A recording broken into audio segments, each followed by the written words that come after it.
As someone who is a massive fan of platformers, especially mascot platformers such as Mario and Sonic, I was always interested by Bubsy the Bobcat, which was one of the mascot platformers from the 90s. I knew about it because of JonTron when he did a big video on the Bubsy collection back then, playing almost all the games, not the Jaguar one, and that kind of made my intriguement for the character, but I never pushed forward with what Bubsy is until this year when Bubsy 1 dropped on NSO or Nintendo Switch Online, and I checked that out for the first time.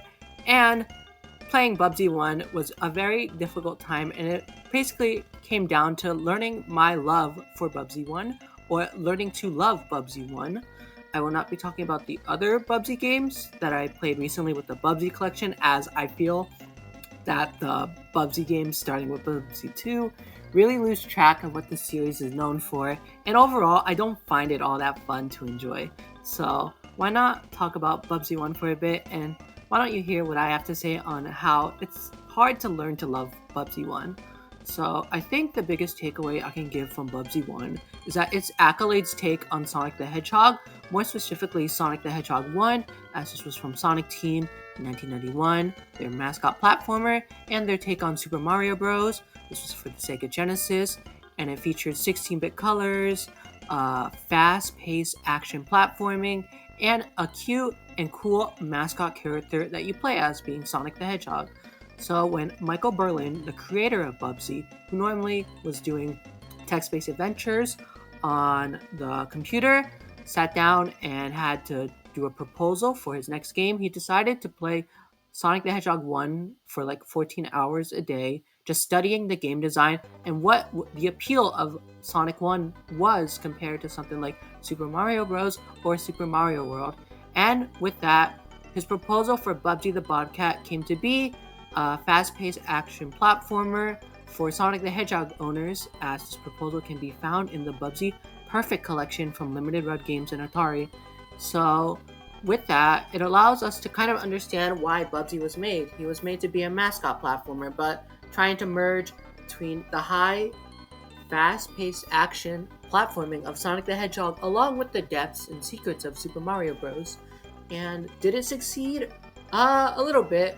I did check into sort of Bubsy's reputation back then. The game sold pretty well, and it's a multi-plat. They're originally released on Sega Genesis and Super Nintendo. There's a PC version as well, which is pretty cool, and it did review pretty well. But of course, the retrospective Bubsy has changed. A lot of people don't like it. A lot of people hate it. And Bubsy's become this ironic mascot character, especially with Bubsy 3D and the way the Bubsy is written in that game, and Bubsy moving forward with the two recent games they had on PS4, along with Bubsy 4D coming out next year.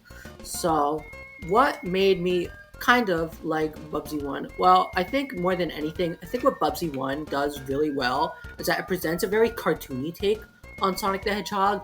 Bubsy makes a lot of pop culture movie references, and he's very colorful and cartoony and very warm. They describe that as the opposite of Sonic in the proposal, that he's very kind of funny guy, and he has a lot of different death animations he does, as seen in this video and in other videos that you can watch with Bubsy.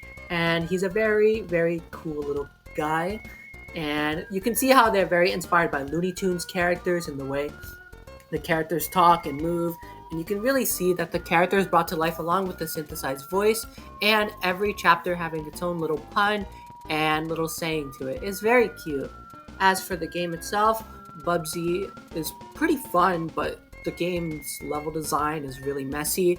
I think the biggest thing that's kind of like it feels like a massive oversight is that the yarn is not used in the same way as the ring system in Sonic the Hedgehog, which I find baffling. I feel like that they shouldn't have done that.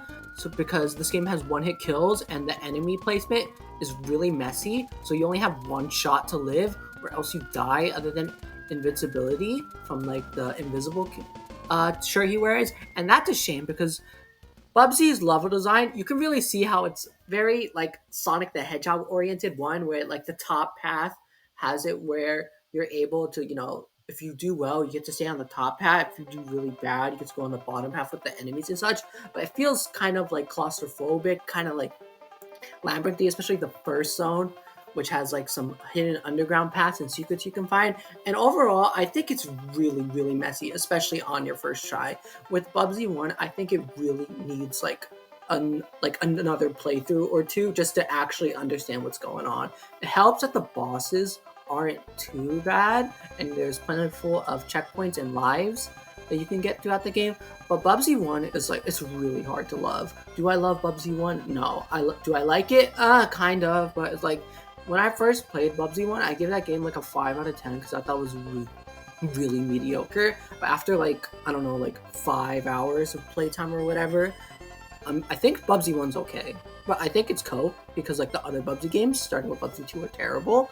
But I think what Bubsy 1 does really well is that Bubsy is very cartoony, and Bubsy's signature move that makes him one of a kind, which is the glide and the pounce attack, where Bubsy, when he hits an enemy, he does a little pounce attack, and you can hold the button to do a long jump, or you can go down, you can use it to bounce on enemies, you can use it to carry momentum, is really what defines Bubsy 1 for me.